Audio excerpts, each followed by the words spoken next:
La grande émission Le Mag, on est de retour, on s'installe tranquillement avec vous. Merci d'être là. On est là du lundi au vendredi à partir de 18h sur les antennes d'Azur TV et on continue de vous accompagner dans cette période parfois un petit peu délicate. Nous, on ne vous lâche pas et on vous propose le meilleur de la Côte d'Azur. Invités, chroniqueurs, reportages. Il va une nouvelle fois se passer beaucoup de choses sur ce plateau aujourd'hui.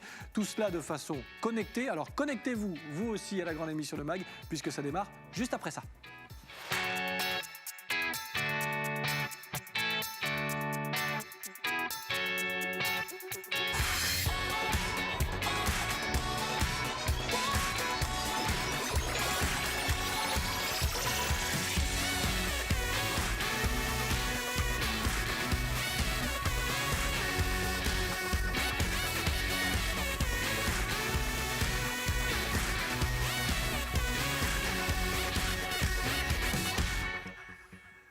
Jeudi 18 novembre, vous regardez la grande émission Le Mag. Merci d'être avec nous. C'est un plaisir de vous accueillir, de vous retrouver. Installez-vous autour de la table. Vous faites partie de la famille de la grande émission.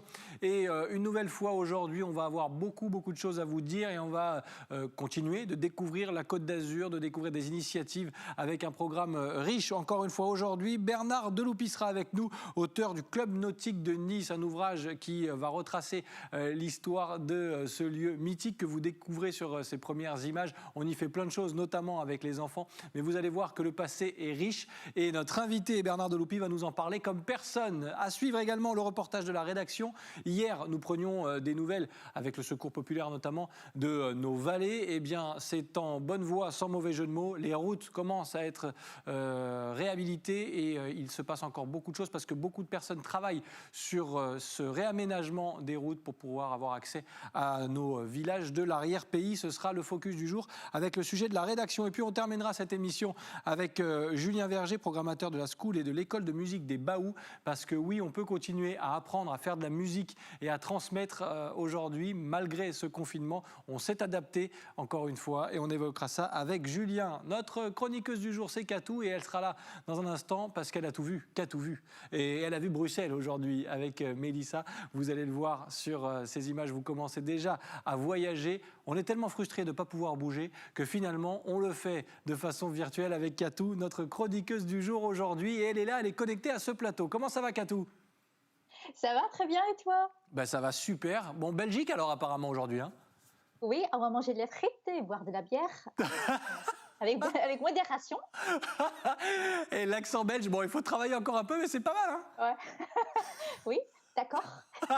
Ben, tu pourras parler sans accent pendant l'émission, je te rassure tout de suite, puisque aujourd'hui, avec moi, tu vas accueillir notre invité du jour et on va nous découvrir, peut-être que vous allez le découvrir, ce lieu, le Club nautique de Nice, grâce à notre invité Bernard Deloupy.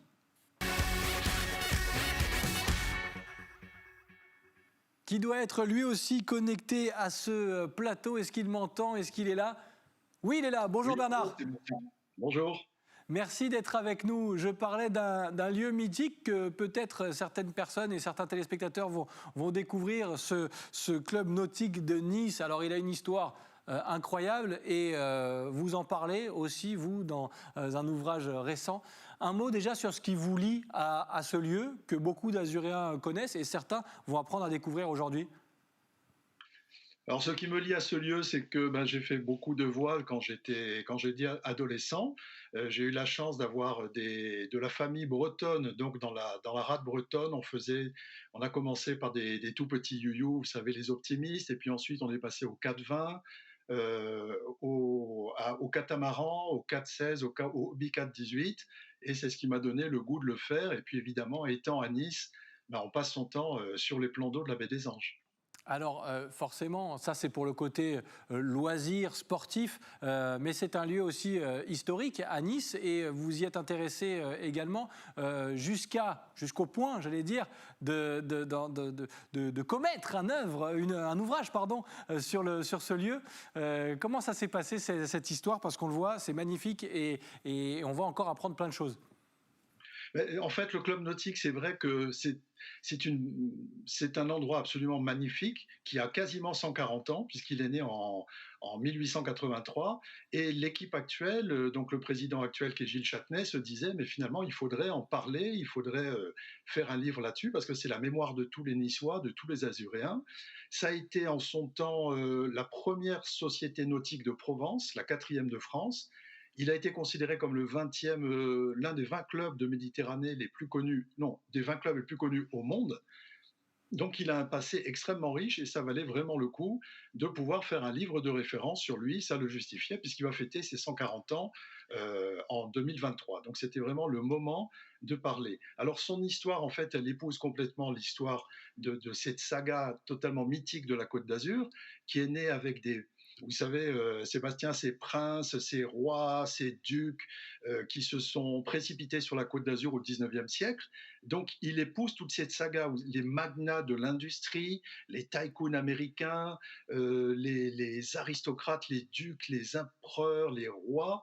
Donc, c'est une saga absolument extraordinaire. C'était déjà les people de l'époque, vous voyez. Ouais, c'est Donc, ça.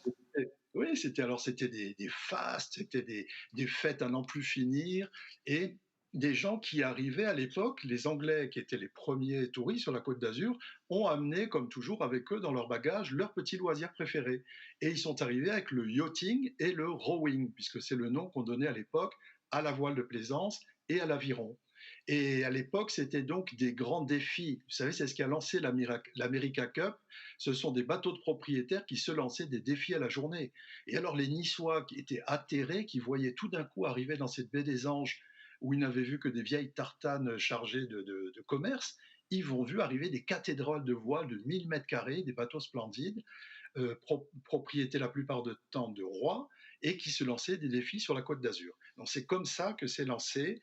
Pendant la Belle Époque, ça a continué dans les allées folles. Tous les hivernants en villégiature en sont devenus fous. Et Et ça marche encore, hein, parce qu'on voit beaucoup d'enfants d'ailleurs. On a vu beaucoup d'enfants sur les images à l'instant. C'est un lieu qui fascine toujours autant. Je voulais entendre aussi Katou. Est-ce que tu connais le Club Nautique de Nice? Tu en as entendu parler? Tu as pratiqué aussi du sport là-bas? Pour toi, qu'est-ce qu'il représente ce lieu? Parce qu'on parle avec notre invité, avec Bernard, d'un lieu mythique. Alors, je connais très bien parce que mon lycée n'était pas très loin et j'allais réviser mes cours à côté. Moi, ça m'a toujours fait penser à une forteresse. Moi, je suis une vraie méditerranéenne, donc j'ai toujours grandi au bord de mer, donc j'ai toujours adoré les bateaux. J'aurais une question par rapport au livre. Il vous a fallu combien de temps pour réunir tous ces archives, toutes ces photos? Parce que c'est vraiment un voyage dans le temps. Et comment s'est effectué vos recherches? alors, c'est une excellente question parce qu'il faut savoir, et vous avez raison, très peu de Niçois le savent, le problème du club nautique, c'est qu'il a changé 11 fois de siège social et pendant la guerre, son siège social était sur un endroit absolument magnifique, c'était un ponton flottant qu'on voit à l'intérieur, un houseboat, on appelait à l'époque. C'est un énorme ponton qui avait été construit à Biot, dans les vallées de la Brague, et c'était le siège du club nautique. Il était en face de l'église du port, Notre-Dame-du-Port, vous voyez, ancré juste en face. Donc c'est un immense ponton. Au sous-sol, il y avait une cave avec les archives. Au premier niveau, il y avait les hangars d'aviron. Et aux étages supérieurs, il y avait les restaurants, les bars. Et au sommet, une terrasse très people, très mondaine, où tout ce qui se faisait de chic sur la Côte d'Azur se déroulait. Et pendant la guerre, les Allemands ont eu la mauvaise idée d'amener le ponton au début, dans l'entrée du port de Nice, pour éviter que les sous-marins alliés qui préparaient le débarquement ne rentrent dans le port de Nice. Et les propriétaires du club nautique, enfin les membres du club nautique, ont dit surtout ne faites pas ça. En cas de vent d'est, c'est pas du tout fait pour, il va couler. Évidemment, premier vent d'est, il a coulé avec toutes les archives du club. Ça veut dire, pour répondre à votre question, Kato, il a fallu qu'on parte avec des lampes frontales dans les archives. Heureusement, les archivistes sont des amours, ils nous ont tous aidés. Les archives de Nice Matin, les archives du département, de la ville de Nice et de la bibliothèque de Sessol pour retrouver sur des microfilms des témoignages, des documents. Et au niveau des photos, nous avons fait majoritairement un appel au peuple une fois que la librairie de Giletta, puisque ce sont les éditions Giletta qui le publient et qui ont tout le fonds documentaire très riche de Giletta, il a fallu faire un appel au peuple dans Nice Matin à toutes les familles qui avaient dans leur carton des photos. Donc ça a été effectivement un énorme travail de récupération de données iconographiques, textuelles, archives. Et un travail d'équipe, hein, on l'aura bien compris, avec les Azuréens qui ont participé. Katou, tu as l'air d'être bien informé sur ce lieu, le Club Nautique de Nice. On va voir si on va réussir à te piéger avec notre quiz du jour.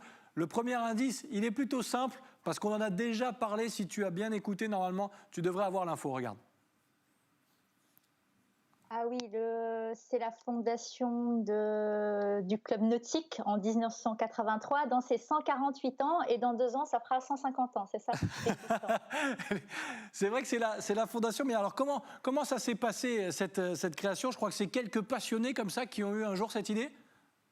Oui, en fait, ce qui s'est passé, c'est que quand les notables niçois ont vu que l'intérêt que portaient les Anglais, les aristocrates, les hivernants en villégiature, comme on les appelait, pour ce sport, ils se sont rendus compte qu'en fait, donc ces gens-là se lançaient des défis les uns aux autres. À l'époque, c'était un peu comme l'America Cup. Vous savez, il y avait 2 bateaux qui se lançaient un défi. Et les notables niçois, qui étaient en général profession libérale, maire, président de la chambre de commerce, etc., industriels, commerçants, se sont dit, mais il faudrait structurer, il faudrait créer une société de course pour pouvoir étendre en fait ces défis solitaires et en faire de véritables régates. Un peu ce que vous voyez à l'écran en ce moment, sauf qu'à l'époque, c'était des bateaux qui faisaient 1000 mètres de voile.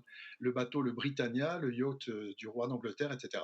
Donc ça veut dire qu'ils ont créé une société de course pour pouvoir structurer l'organisation des régates, des courses croisières, monter des compétitions, obtenir des subventions, structurer tout ça. Et c'est pour ça que ça a été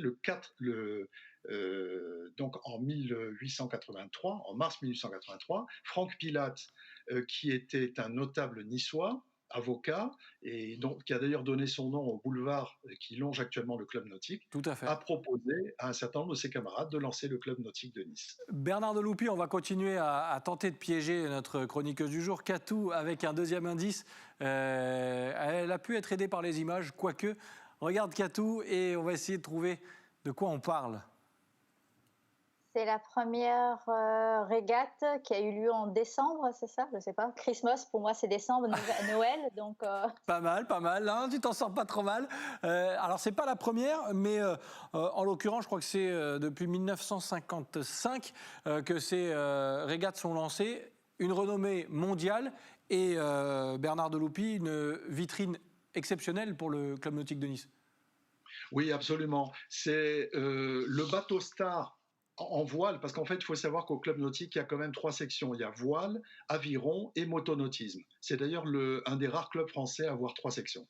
Et la section voile, son bateau star, d'ailleurs c'est le Star, hein, c'est le bateau emblématique, qui est un vieux modèle qui date de 1911, mais qui en fait est resté bateau de discipline olympique jusqu'aux Jeux olympiques de Londres en 2012.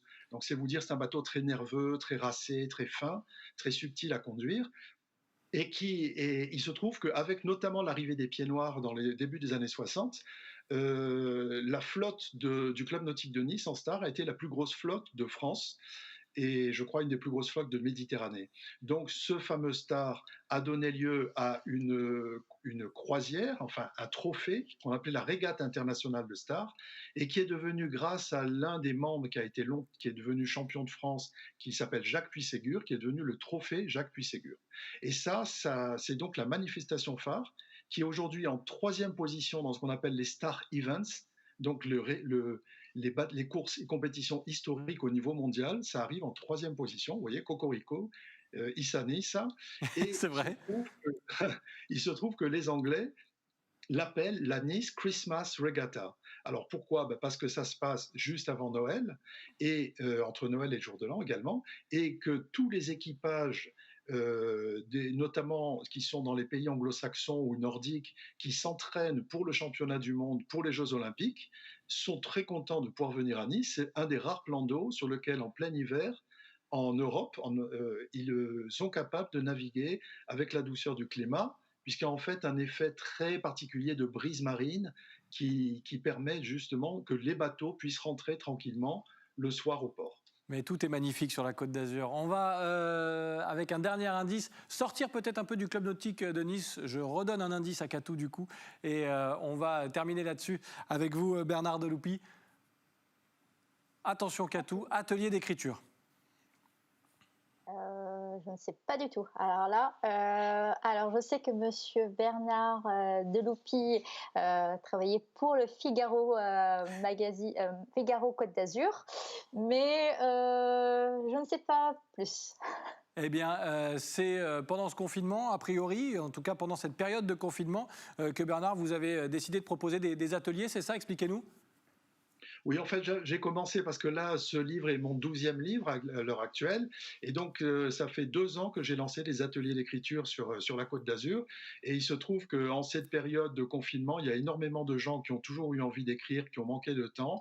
Donc, j'ai transporté mes ateliers d'écriture qui se passent à Nice sur Internet. Donc, aujourd'hui, 2 fois par mois, je donne des ateliers d'écriture sur Internet. Parfait. Et on va terminer encore peut-être avec Internet, parce que si on veut se procurer votre livre consacré au club nautique de Nice, on fait comment en ce moment? On sait que c'est un petit peu particulier. Est-ce qu'on peut le commander quelque part? Dites-nous.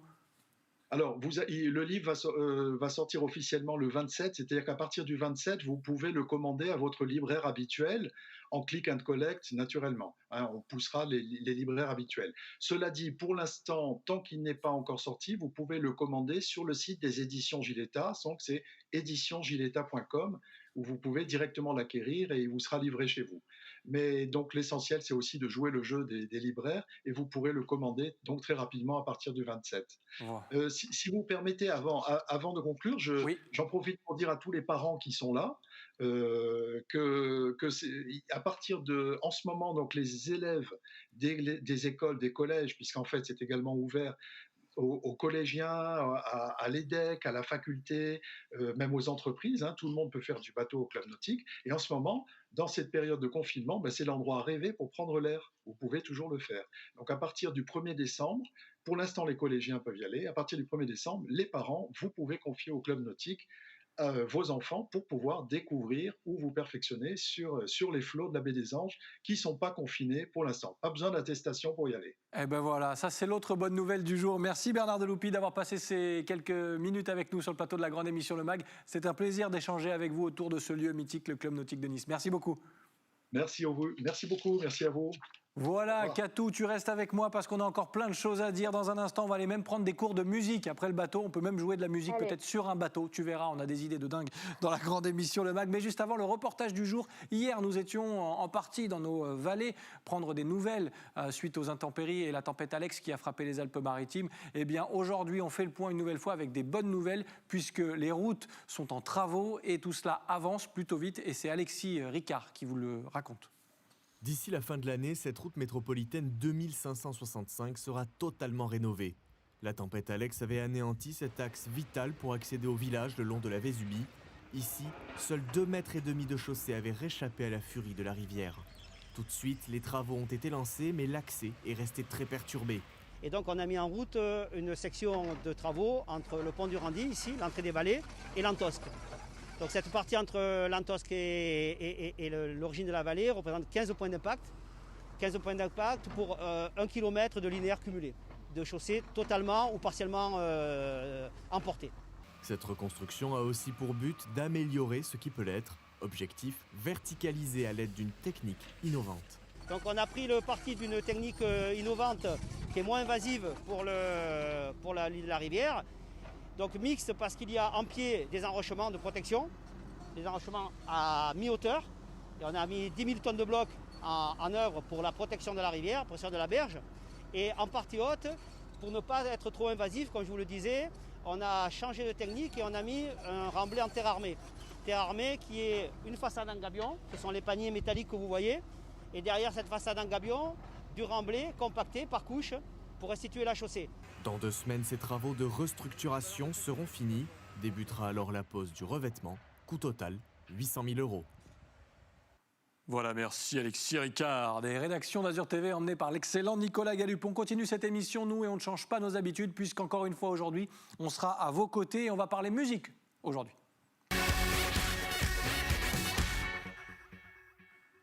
Avec Julien Verger, programmateur de la School et école de musique des Baous. Il est là, il est connecté à ce plateau. Bonjour Julien.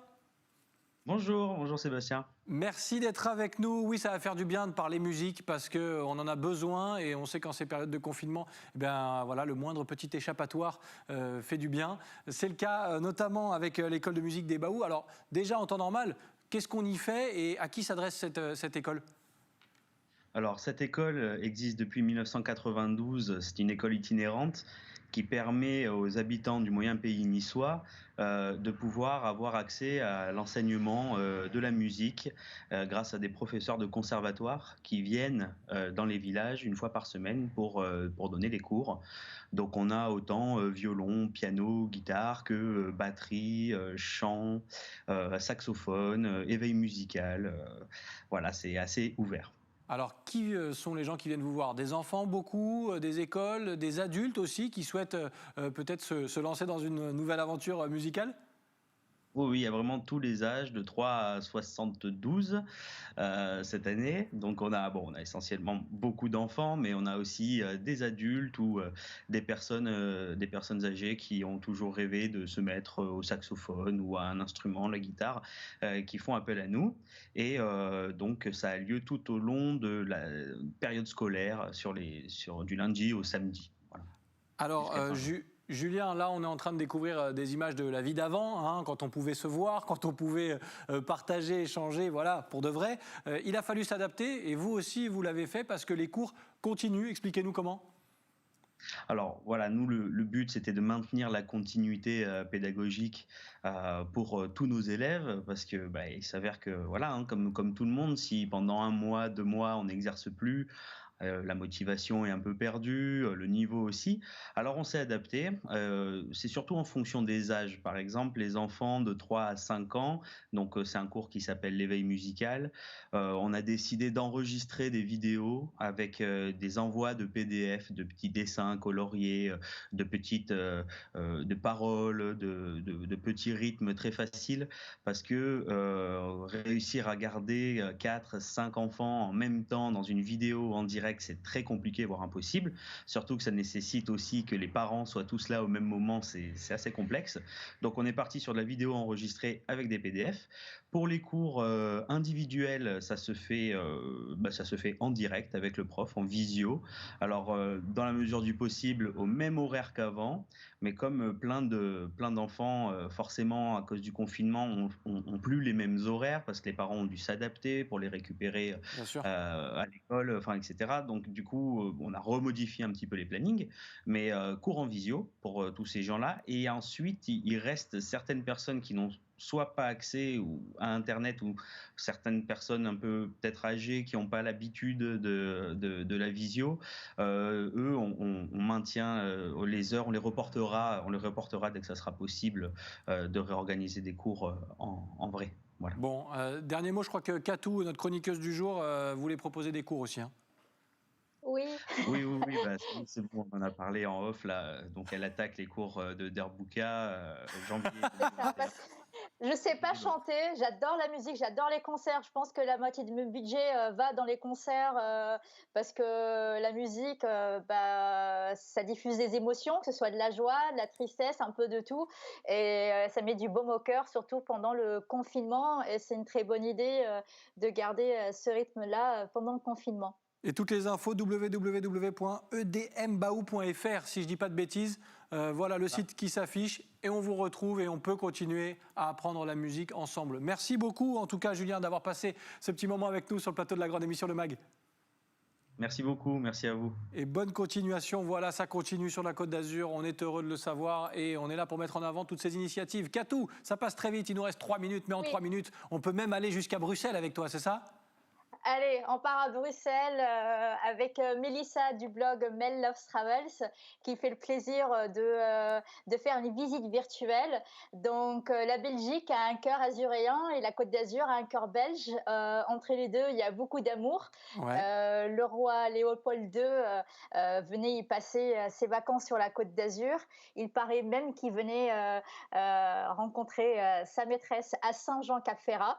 Ah. Et il était propriétaire propriétaire de plusieurs terrains, plusieurs villas, dont la villa Les Cèdres, Léopolda, qui font partie des villas les plus prestigieuses et les plus chères au monde.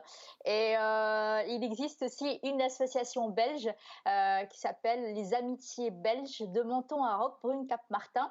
Donc, si le cœur vous en dit, allez fêter la fête nationale qui a lieu tous les ans le 21 juillet avec eux. Et pour les amoureux de la gastronomie belge et des bières, à consommer avec modération, bon, les bières, pas les frites, hein. J'ai retenu 2 adresses. Donc, il y a Manec, qui se trouve à Nice, au 18 bis rue Biscara, qui propose de récupérer ses repas en mode click and collect. Et vous avez Frites City à Menton, qui se trouve 1 rue des Logettes, qui propose la livraison à domicile et à emporter en click and collect. Un mot, Katou, très rapidement, en quelques secondes, sur les images qu'on a vues tout à l'heure. Un mot sur la blogueuse qui nous permet aussi de visiter tout ça. Alors, c'est Mélissa donc, qui participe à mon initiative qui s'appelle Katou Vu, visite virtuelle qu'on propose tous les dimanches pour faire voyager la destination. Donc, elle est journaliste, blogueuse. Elle a sorti un guide qui s'appelle 200 adresses à Bruxelles. Elle nous a fait le plaisir de faire découvrir Bruxelles, la meilleure adresse pour aller manger des gaufres. En plus, elle est guide, donc dès que les frontières ouvriront, alors je vous conseille d'y aller faire un tour avec Mélissa. Et pour les confinés, vous avez aussi la bande dessinée belge. Vous avez BD Fugue Café qui se trouve à Nice, qui propose une livraison et le click collect pour les BD. Pareil à Antibes, qui s'appelle Comic Strips, qui se trouve au 3 avenue 24 août. Et également, parce qu'il faut leur donner aussi un coup de pouce. Ouais. Donc l'idéal de voyager à Bruxelles avant de rejoindre Mélissa en faisant travailler les commerçants locaux. Voilà. Et ben voilà la bonne idée de Katou aujourd'hui. Merci. Qui a dit qu'on ne pouvait pas voyager? Bien sûr qu'on voyage avec Katou dans la grande émission Le Mag. Merci à toi, Katou. Très rapidement, je te montre le dessin de Rémi Molinari qui est très en forme cette semaine. Regardez ce qu'il nous a envoyé l'ami Rémi. Les églises sont fermées, on fait du Christ and Collect. Voilà, j'aime beaucoup ce dessin. Merci à Rémi pour son humeur du jour, comme à chaque fois. Merci Katou merci de m'avoir accompagné déjà pendant cette émission. On te retrouve très vite. Merci encore. Comme diraient les Belges, à tantôt. À tantôt Katou, à tantôt. Merci à vous de votre fidélité. On est très en retard, je me dépêche, je vous remercie. Je vous donne rendez-vous demain parce qu'on termine la semaine ensemble sur les antennes d'Azur TV avec la grande émission Le Mag. À demain, bye bye.